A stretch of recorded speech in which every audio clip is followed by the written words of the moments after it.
afternoon. It is 2:03 on Wednesday, March 4th.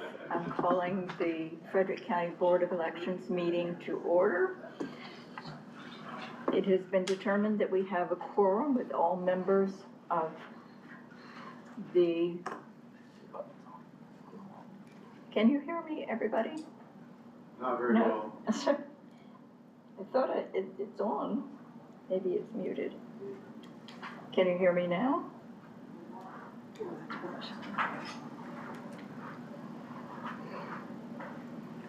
Hello?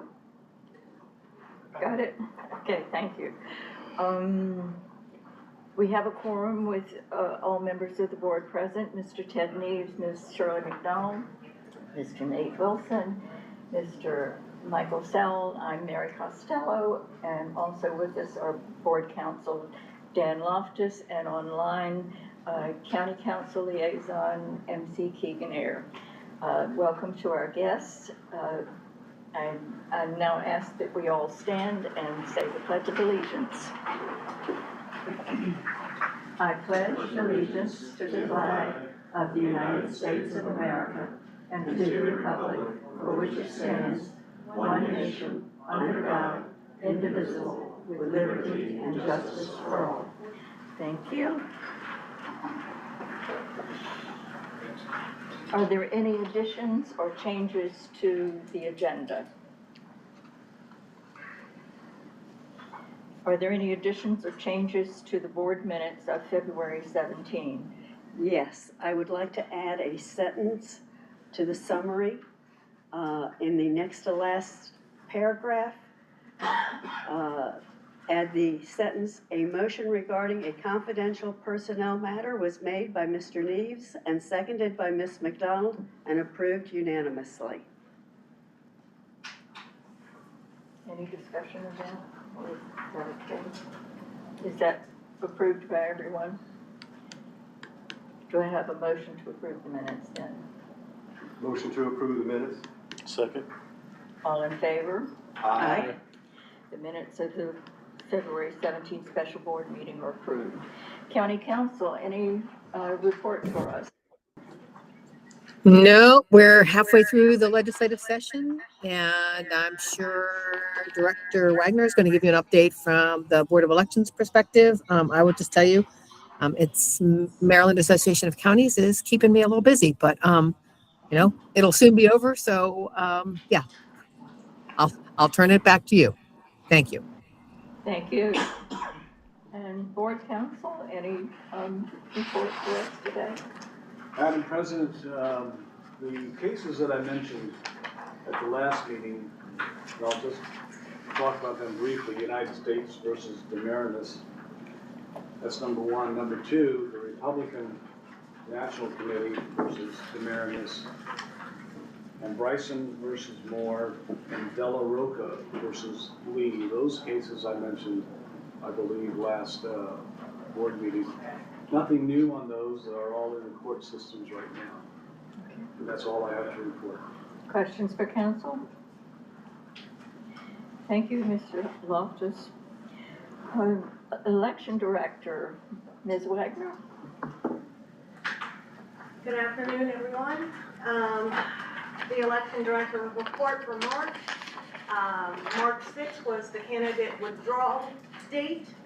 Past that, we haven't added, March 10th is the last day for the candidate vacancies. All information and all reports have to be in by the 10th if the Central Committee is going to apply for a vacant seat. March 7th, on Saturday, I will be at Seaver Arts talking to the Frederick County Commission of Women. There's a panel discussion about elections. Everybody is invited. It's from 1:30 to, it's from 1 o'clock to 2:30, I'm sorry. There's a change on that. On the 23rd, Anthony will be at the Frederick County Democratic Central Committee. I believe they are meeting at Urbana Regional Library. And he's going to do a voter registration distribution training as well as participate in a panel discussion. As of today, we have 207,142 active voters. In February, we added 907 to the county registration totals.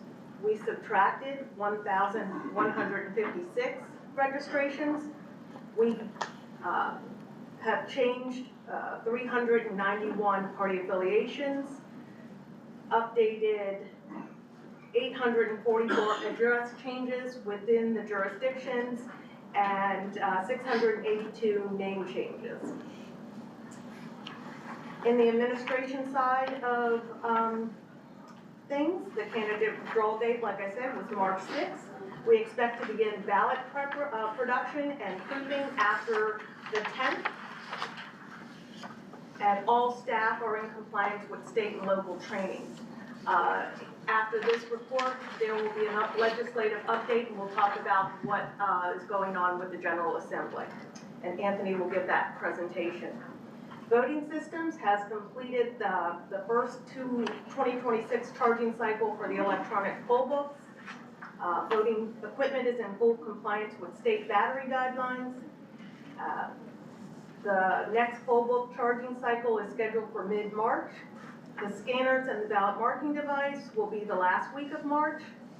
Our fiscal year annual inventory audit, the official audit window opened in February and will run through May 31st. However, all state-owned equipment has been verified and accounted for, and Frederick County's audit status is now at 100%.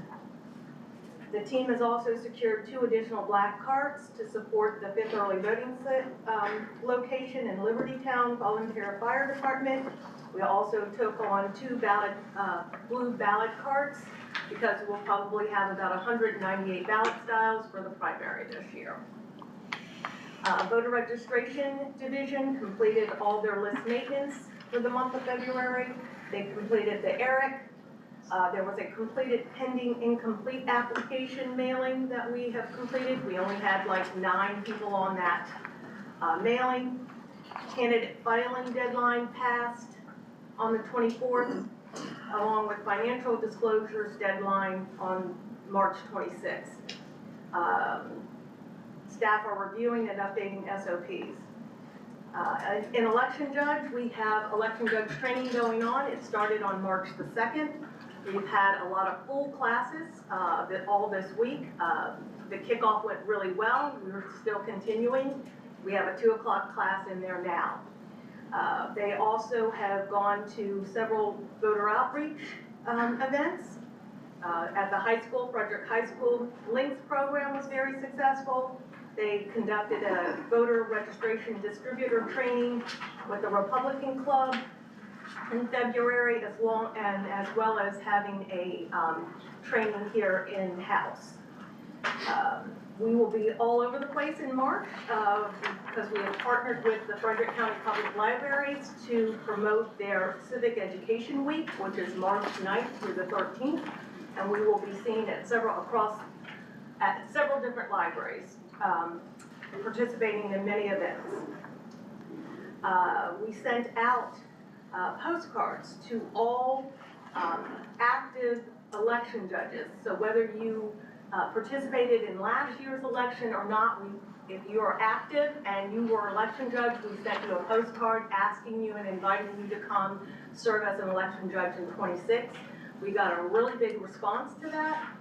And as a result, we sent out our first Sign Up Genius, and we had over 415 registered to attend training. So our classes are packed, and even with the snow and the weather this week, they've continued to be packed, and we're very happy about that. Chief Judge and provisional training invitations will be issued later in March. And more information about training classes and how to sign up was included in our most recent newsletter. I think all of you have gotten that newsletter. We also have hired a new election program specialist to our division, and we are grateful to have her. So the breakdown of judge applications as of February 26th is 866 applications. Of those 856, 500 are returning, but the breakdown is Dem 456, Rep 242, Non 163, and Others 5. In the GS and Special Projects Division, the biggest thing they're working on right now is the Frederick County government's ADA compliance of public documents. So anything that will be going out to the public, they will have to have an ADA compliance on it, a plain language compliance. So we have been going through our website to make sure that any public facing documents, including the board minutes, and anything that is public falls within those guidelines. So that is a big, mighty task. We have also had the supervisor from that division detach and go over to help election judge training, and he's been doing a really great job at that. And meanwhile, his staff is busy working on just the day-to-day operations of IT and helping finish the EOC and build more programs for the Elections Operations Center. In building management, we have updated both our state and county coops. I am proofing the state coop, and all staff are actively engaged in ongoing safety training, ensuring that staff continue to review emergency procedures in accordance with procedures and protocols. And that is the conclusion of my report. Any questions for the director? Thank you very much. Next on the agenda is a legislative update by Mr. Gutierrez.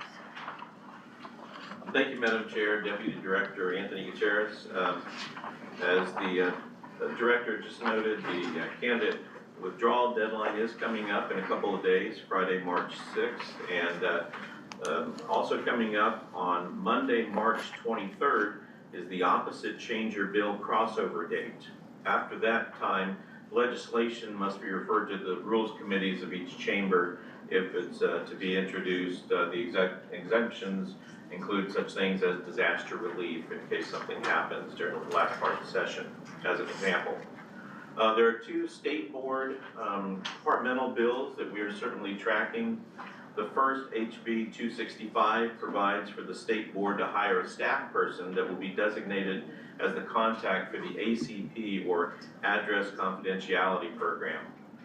House Bill 621 was cross-filed with Senate Bill 443, and that's changing the qualifications for a local board council from having to reside in that jurisdiction to now being able to reside anywhere in the state of Maryland. A few local boards have run into an issue with that over the past few years. There's also a couple of bills that our election association is also monitoring closely. House Bill 263 would require existing bus routes that are located within half a mile of an early voting center to reroute slightly and go to that vote center the 8 days of early voting periods. And then finally, House Bill 1001 would allow a director or their designee to ask for law enforcement intervention at a polling place. Currently, the law only provides for the chief judges at that location, but certainly in an emergency situation, if we got notice that they needed assistance and for some reason were unable to contact them themselves, we could make sure and make that call and ask law enforcement to intervene. So that's what that bill addresses. And then just a final note, in addition to this update for the public, now in accordance with state board policy, the board has copies of the election judge parity report in front of you for the preceding month. Just wanted to note that for the minutes. Thank you. Thank you, Mr. Gutierrez. In old business, we have 3 items for approval that were introduced at the February 4th regular meeting. For the first, is there a motion to approve allowing the election director to appoint the election judges for the 2026 primary and general elections? So moved. Is there a second? Can I have a second? Second. All in favor? Discussion. Discussion, sorry. Can we have the exact wording of what's being requested? because I believe last time it was relating to delegation of the responsibilities I think I have of that. election law 10-203.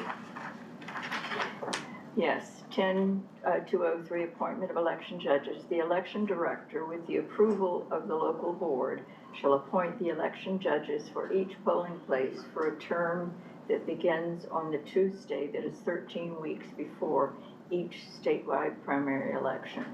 Are we at 13 weeks right now? Is that what's Are we being? at 13 weeks? April 24th is around 13 weeks before the primary election. So I'm proffering that, I mean, we're looking at something that's incomplete now for the election locations. We don't know how many judges total we're going to have.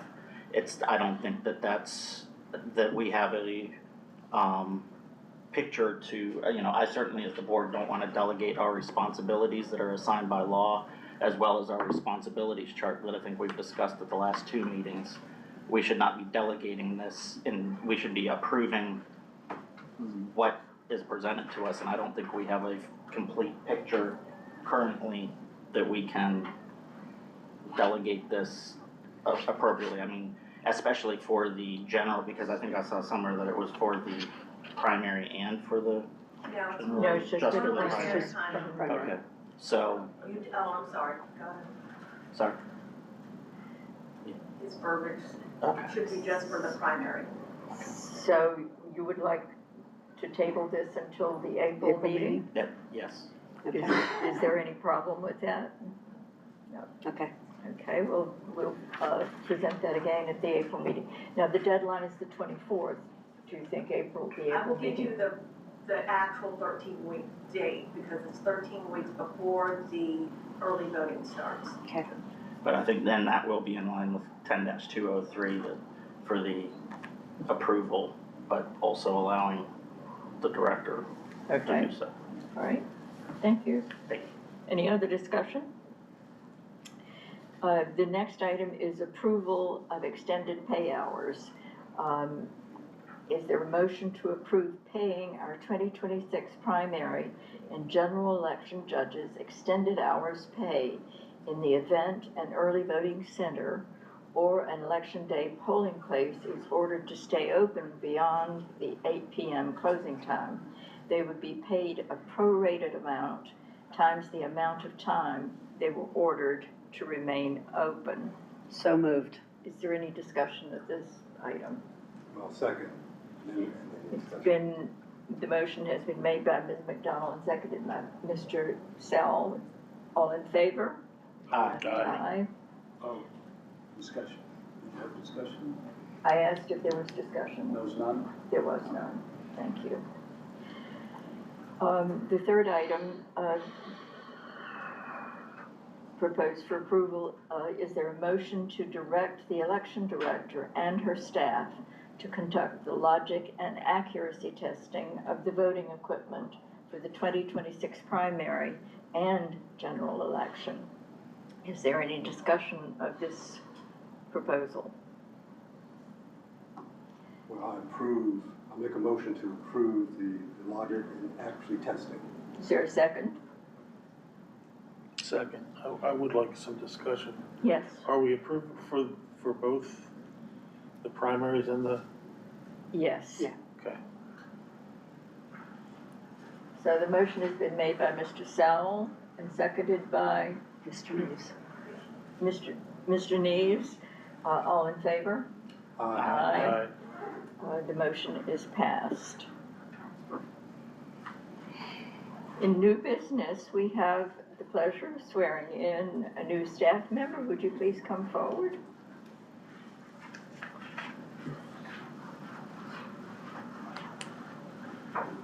Raise your right hand, and when after I say aye, please state your name.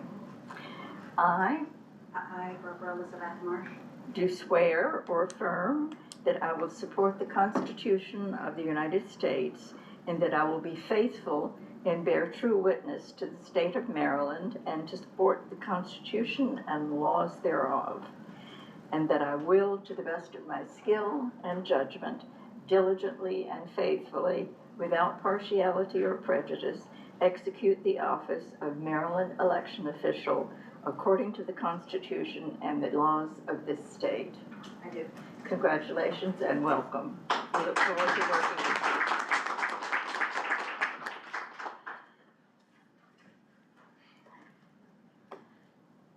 At 1:45, approximately 1:45 today, Sandra Dalton, clerk of the court, swore in the Board of Canvassers for the 2026 gubernatorial primary and the general election.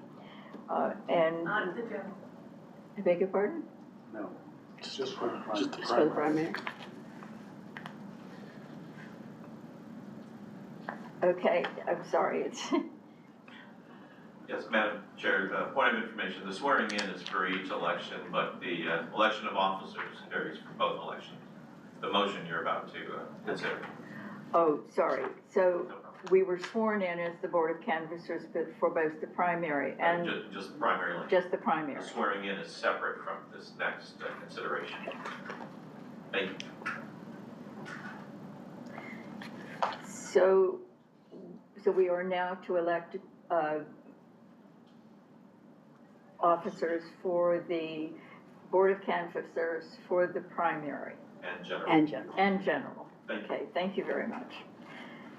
Do I have a motion, a nomination for president for the Board of Canvassers? Yes, I would make a motion that Mary Costello be the president, Nate Wilson the vice president, and Shirley McDonald secretary. Is there any dis- Second. The motion has been made by Mr. Sal and seconded by Mr. Neves. All in favor? Aye. Thank you very much. Next, I'd like to invite a discussion on how attachments should be presented prior to each board meeting.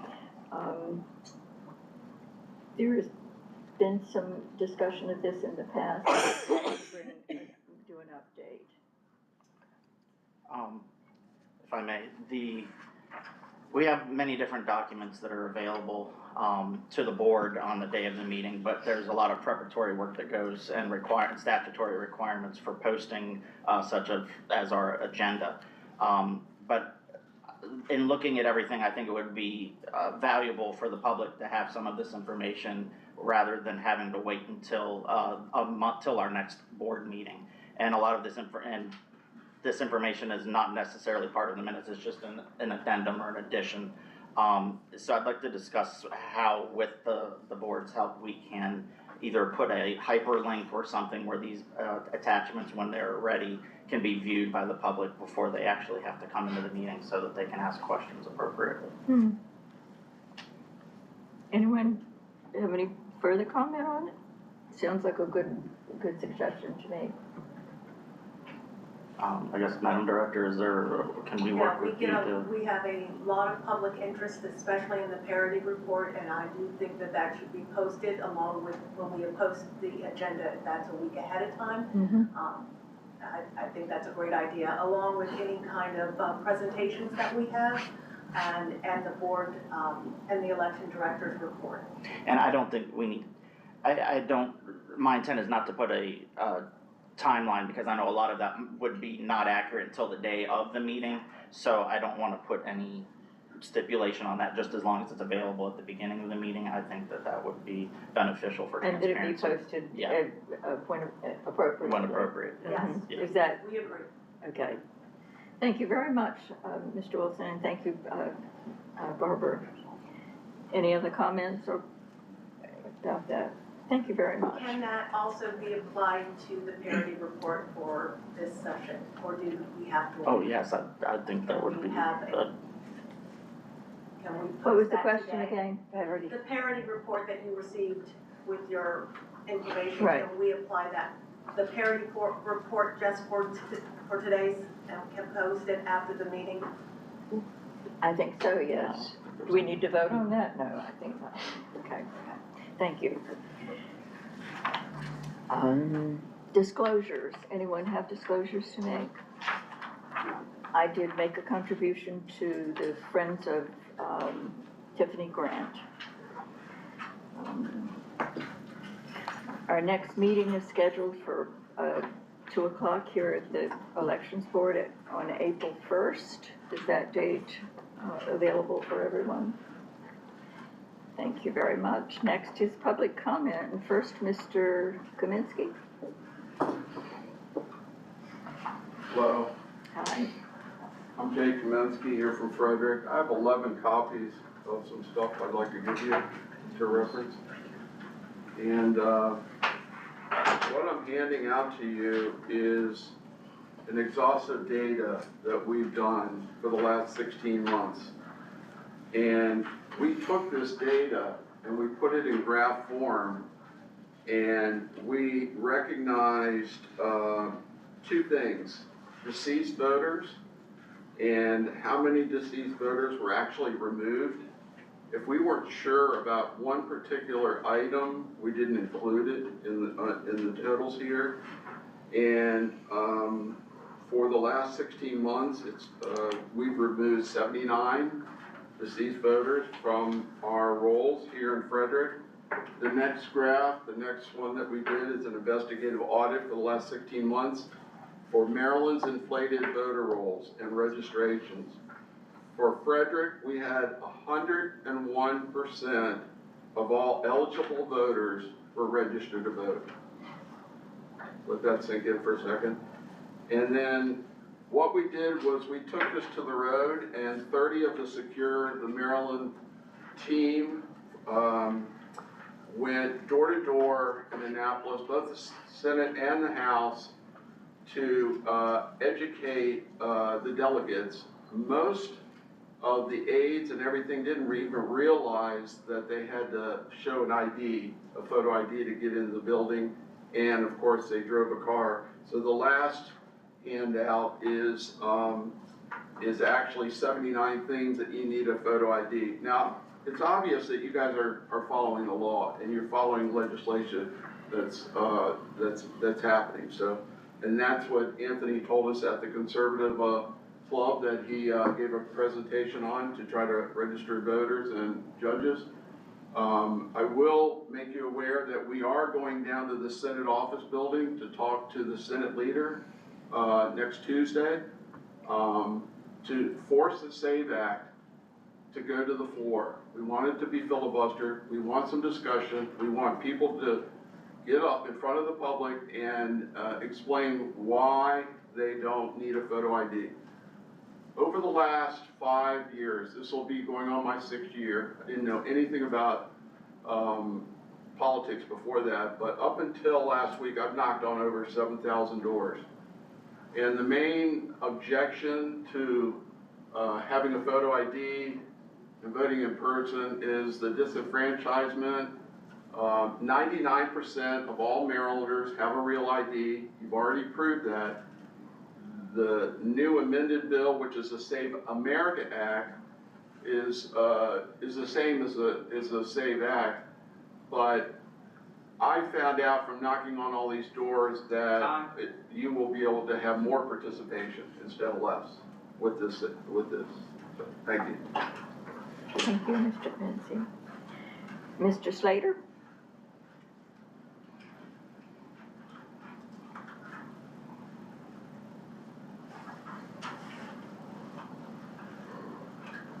Thank you. My name is Tom Slater. I'm a registered voter in Frederick and don't represent any organization. Thank you for allowing me to make public comments, or all people to make public comments. And I want to thank the members of the Frederick County Board of Elections, the staff of the Board of Elections, and the volunteers. And I say volunteers, I know they're paid, but for all the work they do, it's almost like being volunteers. They work hard to make our elections safe and accurate. And I'm glad that our elections are conducted at the local level and not controlled by the federal government. This afternoon, I want to bring your attention to an article that appeared in the Hagerstown Herald Mail on February 20th. The article points out that FEMA has purchased a large warehouse in Washington County, and it appears there is concern that FEMA may get involved in Maryland's elections. And the article quotes at length the February 18, 2020, 26 statement from Jared D. Martinez, who's the state election administrator of elections. And he stated, the law is clear. In the event of a state of emergency that interferes with the electoral process, the governor of Maryland has the authority, not FEMA, to mandate any changes. FEMA cannot close polling places after the election date or alter the election date or change how or the manner we vote. Furthermore, if an emergency circumstances occurs, but not a state of emergency, the state board can petition the circuit court to take remedial action in the public interest and to protect the integrity of the electoral process. And regarding the issue of the possibility of non-citizens voting, Administrator D. Martinez said, I want to reassure all Marylanders that the Maryland State Board of Elections and our local election officials are unwavering in their commitment to maintain an accurate, secure, and trustworthy voter registration list, fully compliant with both federal and state laws. And after reading that, it's reassuring to me to know that Maryland's elections are being competently managed by the State Board of Elections and the five of you, the Frederick County Board of Elections. Thank you. I do have a copy of my statement. Thank you. Thank you. Thank you, Mr. Slater. Ms. Lee?